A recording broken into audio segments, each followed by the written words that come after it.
भारत के संविधान में अलग अलग संवैधानिक संस्थाएं हैं, उसी में एक इलेक्शन कमीशन है। इलेक्शन कमीशन का दो काम है। पहला है वोटर लिस्ट तैयार करना, वोटर मतदाता सूची तैयार करना, और दूसरा है चुनाव कराना। इन दोनों काम में से पहले काम कौन सा होना चाहिए? जोर से बोलिए जरा। पहले वोटर लिस्ट तैयार होगी, फिर इलेक्शन होगा। अब सामान्यतया होता रहता है, जब जब जो 18 साल का व्यक्ति हुआ वो वोटर लिस्ट में अपना नाम जुड़वाता रहता है। वोटर बनने के लिए 3 कंडीशन होनी चाहिए। पहला, वो भारत का नागरिक हो, दूसरा उसी एरिया में रहता हो, और तीसरा उसकी उम्र 18 साल हो चुकी हो। स्वाभाविक सी बात है, इसका मतलब रेजिडेंस प्रूफ दिखाने के लिए कुछ डॉक्यूमेंट चाहिए, उसी एरिया में रहते हैं, डोमिसाइल प्रूफ दिखाने के लिए कुछ डॉक्यूमेंट चाहिए, और 18 साल की उम्र हो चुकी है ये सिद्ध करने के लिए भी कोई डॉक्यूमेंट चाहिए। तो कुल मिला के वोटर लिस्ट में जुड़वाने के लिए 3 डॉक्यूमेंट आपको चाहिए होंगे। अब ये सतत प्रक्रिया चल रही थी, लेकिन इस बीच में समझ में आया कि भारत में ऐसे लोग भी वोट कर रहे हैं जो इस दुनिया में नहीं है, और उनकी संख्या हजारों में नहीं है, उनकी संख्या लाखों में नहीं है, उनकी संख्या लगभग करोड़ में हो चुकी है। मतलब दुनिया के कई देशों की पॉपुलेशन अरब में है, और हमारे यहाँ फर्जी और घोस्ट वोटर की संख्या, भूत वोटर जो है नहीं दुनिया में, केवल इलेक्शन के समय आते हैं, वोट देते हैं और चले जाते हैं, उनकी संख्या लगभग 1 करोड़ से ज़्यादा है। दूसरा, ऐसे बहुत बड़ी संख्या में लोग हैं जिनका भारत के अंदर 2-2, 3-3 जगह नाम चल रहा है। बिहार में भी है, दिल्ली में भी है, दिल्ली चले गए बंगाल, बंगाल में भी है, बंगाल चले गए गुजरात, गुजरात में भी है।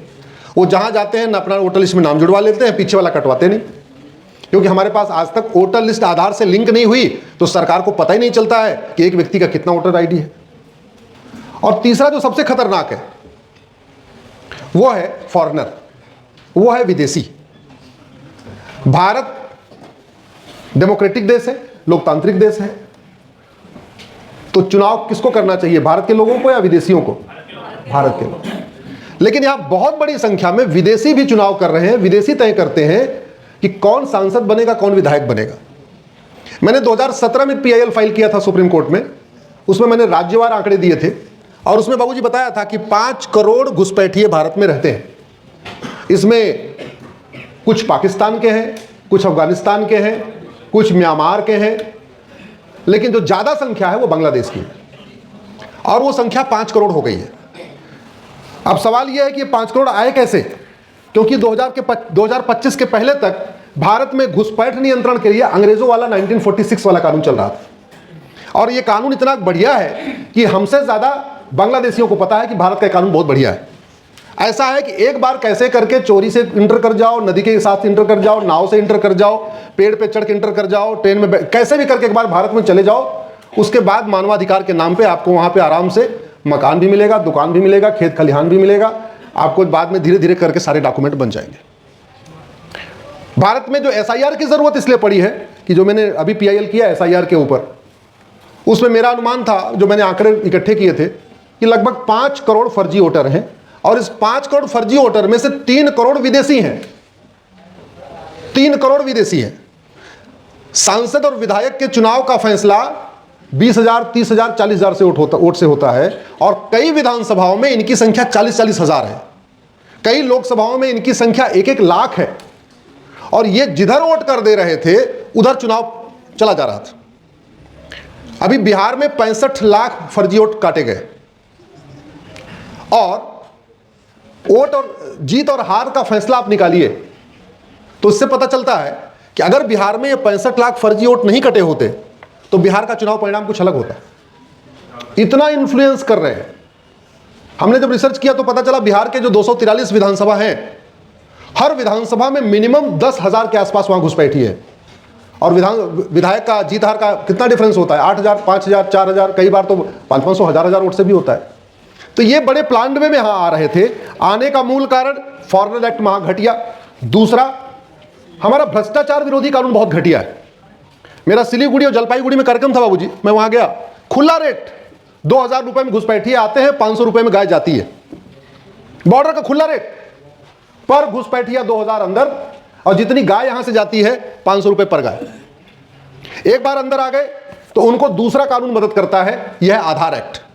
हमने कानून तो बना दिया आधार एक्ट, लेकिन इसमें फर्जी आधार बनाने और फर्जी आधार बनवाने को हमने सीरियस क्राइम डिक्लेयर नहीं किया। इस आधार एक्ट में यह लिखा हुआ है कि कोई भी व्यक्ति, वो पाकिस्तानी हो, अफगानिस्तानी हो, म्यांमार का हो, भूटान का हो, बांग्लादेश का हो, ऑस्ट्रेलिया का हो, कनाडा का हो, कोई भी व्यक्ति हो जो भारत में 6 महीने रह लिया, उसको आधार मिल जाएगा, मात्र 6 महीने। और 6 महीने रह गया है भारत में, 6 महीने से रह रहा है, इसको कौन प्रूफ करेगा? इसको प्रूफ करेगा लोकल पार्षद और प्रधान। पार्षद और प्रधान का चुनाव कितने वोट से जीत हार होती है, जरा जोर से बताइए? 50 वोट, 100 वोट, 150 वोट से। यानी आज जो पार्षद है उसको अगला चुनाव जीतना है तो अपने मोहल्ले में वो 200 अगर घुसपैठियों को बसा ले और 200 घुसपैठियों का डॉक्यूमेंट बनवा दे, अगली बार उसका प्रधानी तय, अगली बार उसका पार्षद बनना तय। ये बड़ा प्रॉफिटेबल काम। तो आधार का उपयोग हुआ, इसमें केवल कंडीशन एक ही है कि 6 महीने रहना चाहिए। लिखेगा कौन? पार्षद और प्रधान, वो लिख के दे देते हैं। जैसे ही उनका आधार बना, अच्छा आधार बनाता कौन है? कोई गवर्नमेंट संस्था बनाती नहीं, कहीं पोस्ट ऑफिस में तो बनता नहीं, कहीं तहसील में तो बनता नहीं। आधार बनता है कॉमन सर्विस सेंटर पे। अब कॉमन सर्विस सेंटर पे आधार का जो सामान्य व्यक्ति बनवाएगा तो 100 रुपए, और जब बांग्लादेशी बनवाता है तो कितना देता है? 2000 रुपए। तो कमाई का जरिया कहां है? वो विदेशी वाला आधार बनाए या भारत वाला आधार बनाए? जोर से बोलिए जरा। तो कॉमन सर्विस सेंटर चलाने वाले के लिए भारत के लोग आए तो कोई फायदा नहीं होगा। हाँ, बांग्लादेशी रोहिंग्या आए तो उनका बढ़िया दुकान चलेगी। तो कॉमन सर्विस सेंटर पे 2-2 हजार में आधार बन रहा है। भ्रष्टाचार इतना चरम पे है कि जैसे उसके पास आधार आया, उस आधार को लिया, तहसील के दलाल को पकड़ा, 2000 रुपए में उसने राशन कार्ड बना दिया। और जैसे ही उसके 2 डॉक्यूमेंट हुए, उसने फिर नगर निगम के दलाल को पकड़ा, फिर उसने 2000 रुपए लिया, बर्थ सर्टिफिकेट बना के दे दिया। और जब उसके पास 3 डॉक्यूमेंट हुए, आरटीओ ऑफिस के दलाल को पकड़ा और घर बैठे बैठे 4000 रुपए में ड्राइविंग लाइसेंस। और जब उसके पास 4 डॉक्यूमेंट हो गए, तो जिस प्रधान ने ये लिख के दिया था 6 महीने से यहां रह रहा है, पार्षद ने लिखा था 6 महीने से यहां रह रहा है, उसको 4 डॉक्यूमेंट पकड़ाया। उस पार्षद प्रधान ने, वोटर लिस्ट रिव्यू हो रही थी, बोले तू नाम, भैया इसका नाम जोड़ो, देखो इसके पास तो 4 डॉक्यूमेंट है। तो किसी विदेशी को भारत का नागरिक बनने के लिए कुल लागत कितनी आई? 12 से 15 हजार रुपए। 12 से 15 हजार में उसने 5 से 6 डॉक्यूमेंट बनवा लिए और वोटर लिस्ट में नाम जुड़ गया। उसके बाद उसने वोट दे लिया, और वोट देने के बाद साल भर में लगभग 5 लाख रुपए का उसको फायदा मिल गया। प्रधानमंत्री आवास योजना के अंतर्गत 3.5 लाख का मकान मिल गया। बच्चों को सरकारी स्कूल में एडमिशन करा दिया, उसको वजीफा मिलने लग गया। 5 किलो पर हेड चावल मिलने लगा, तो 10 आदमी है तो 50 किलो, यानी 1 बोरी चावल, 1 बोरी आटा हर महीने मिलने लग गया। तो वो विदेशी व्यक्ति जो भारत का नहीं है, उसने कुल, उसकी लागत कितनी आई? पर हेड आई 12 से 15 हजार, 4 से 5 डॉक्यूमेंट बनवाने की। और उस डॉक्यूमेंट के सहारे वो लोन ले रहा है, वजीफा ले रहा है, प्रधानमंत्री आवास ले रहा है, केंद्र की सरकार का फायदा उठा रहा है, राज्य सरकार की योजनाओं का फायदा उठा रहा है। और धीरे धीरे वोटर, चूंकि वोटर लिस्ट में नाम जुड़ चुका है, तो पर्टिकुलर जिसको वोट दे रहा है वो उसके संरक्षण में खड़े हो गए हैं। ये भारत के लिए बहुत बड़ा खतरा पैदा हो गया था। इसीलिए मैंने माननीय सुप्रीम कोर्ट में PIL फाइल किया। हमें खुशी है कि माननीय सुप्रीम कोर्ट ने केंद्र सरकार, इलेक्शन कमीशन के अलावा सभी राज्य सरकारों को नोटिस जारी किया। दुर्भाग्य है कि इस देश में SIR न हो और हमारी PIL डिसमिस कर दी जाए। उसके लिए 20 पिटीशन आई। कांग्रेस के KC वेणुगोपाल सुप्रीम कोर्ट में आए हैं, करें SIR नहीं होना चाहिए। RJD के सांसद मनोज झा कह रहे हैं SIR नहीं होना चाहिए सुप्रीम कोर्ट में। TMC के महुआ मित्रा सुप्रीम कोर्ट में खड़ी होकर ही SIR नहीं होना चाहिए। भारत के भूतपूर्व कानून मंत्री, भूतपूर्व वित्त मंत्री, भूतपूर्व गृह मंत्री, भूतपूर्व विदेश मंत्री, ऐसे बहुत सारे भूतपूर्व कैबिनेट मिनिस्टर सुप्रीम कोर्ट में खड़े होकर दलीलें दे रहे हैं कि SIR नहीं होना चाहिए। ले दे के एक तरीके से घुसपैठियों को कवर फायर देने के लिए SIR का विरोध किया जा रहा है। ये SIR होना चाहिए, यह रिप्रेजेंटेशन ऑफ पीपल एक्ट कहता है। SIR होना चाहिए, यह भारत का संविधान कहता है। तो वो न संविधान को मान रहे हैं, न कानून को मान रहे हैं, कह रहे हैं नहीं होना चाहिए। फिर आई बात की कितने डॉक्यूमेंट हैं। इलेक्शन कमीशन ने 11 डॉक्यूमेंट कह दिया, भाई 11 डॉक्यूमेंट दिखाओ। तो वो लोग टिक गए कि नहीं जी, आधार जरूरी होना चाहिए, आधार 12वां डॉक्यूमेंट होना चाहिए। जानते हैं आधार, क्योंकि किसी के पास अगर कुछ नहीं है तो चलेगा, लेकिन आधार तो बन ही जाता है, क्योंकि कानून खुद ही कह रहा है कि जो विदेशी आधार बनवा लेता है। ये ग्रेजुअली भारत के कई राज्यों में, कई विधानसभाओं में विदेशी डिसाइड करने लग गए कि पार्षद कौन बनेगा, प्रधान कौन बनेगा, सांसद कौन बनेगा, विधायक कौन बनेगा। यह हमारे डेमोक्रेसी के लिए बहुत बड़ा चैलेंज हो चुका है। यह फर्जी वोट जो 5 करोड़ से ज्यादा है, यह हमारे लोकतंत्र के लिए बहुत बड़ा खतरा पैदा कर चुके हैं। अब इलेक्शन कमीशन ने इस प्रक्रिया को शुरू किया है। पहले बिहार में हुआ, अनुमान था 25 लाख फर्जी वोटर होंगे, वहां 65 लाख हुए। मुझे लगता है बंगाल में ये संख्या और भी ज्यादा जाएगी, असम में शायद हो सकता है, क्योंकि बॉर्डर के स्टेट है ना। बिहार तो फिर भी थोड़ा अंदर है, हमारा बंगाल, हमारा असम, हमारा त्रिपुरा, ये सब बॉर्डर के स्टेट है। और बंगाल और भारत की जो बांग्लादेश और भारत की सीमा ऐसी है कि आपको पता ही नहीं चलेगा। जैसे अपने आप ITS के गेट से बाहर निकलते हैं तो सड़क क्रॉस करते हैं तो भी मोहन नगर, सड़क क्रॉस करते हैं तो भी मोहन नगर, लेकिन वहाँ ऐसा है कि सड़क उधर जाइए तो बांग्लादेश, इधर आइए तो भारत, ऐसी सिचुएशन है। बहुत जगह ओपन है पूरा। तो इस प्रक्रिया से केवल वोटर लिस्ट का ही शुद्धिकरण नहीं होगा, केवल डेमोक्रेसी मजबूत नहीं होगी, केवल फर्जी वोट ही कम नहीं होगा, बल्कि हमारी संस्कृति के लिए एक बहुत बड़ा खतरा पैदा होता जा रहा था। स्वाभाविक सी बात है, हमारा कल्चर अलग है, हमारा तरीका अलग है, हमारा जीवन जीने की शैली अलग है, सब कुछ है।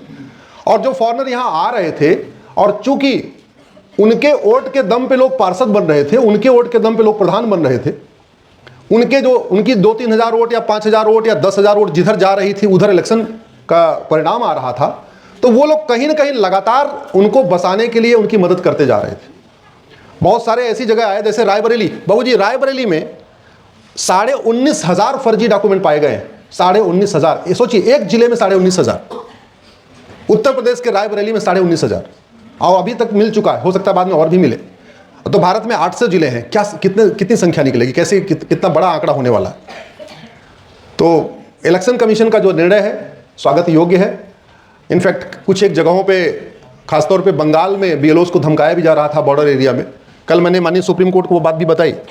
मैंने माननीय सुप्रीम कोर्ट से कहा कि जब इलेक्शन होता है तो पूरा का पूरा प्रशासनिक अमला इलेक्शन कमीशन के पास होता है। जब मॉडल कोड ऑफ कंडक्ट लागू हो जाता है तो कलेक्टर, कप्तान, थानेदार, तहसीलदार, SDM सब कुछ इलेक्शन कमीशन के अंडर में आ जाते हैं। चूंकि ये SIR भी इलेक्शन का ही पार्ट है। अगर SIR सफल नहीं होगा तो इलेक्शन सफल नहीं होगा। अगर पूरी तरीके से शुद्धिकरण नहीं होगा वोटर लिस्ट का तो ठीक से इलेक्शन का रिजल्ट नहीं आएगा।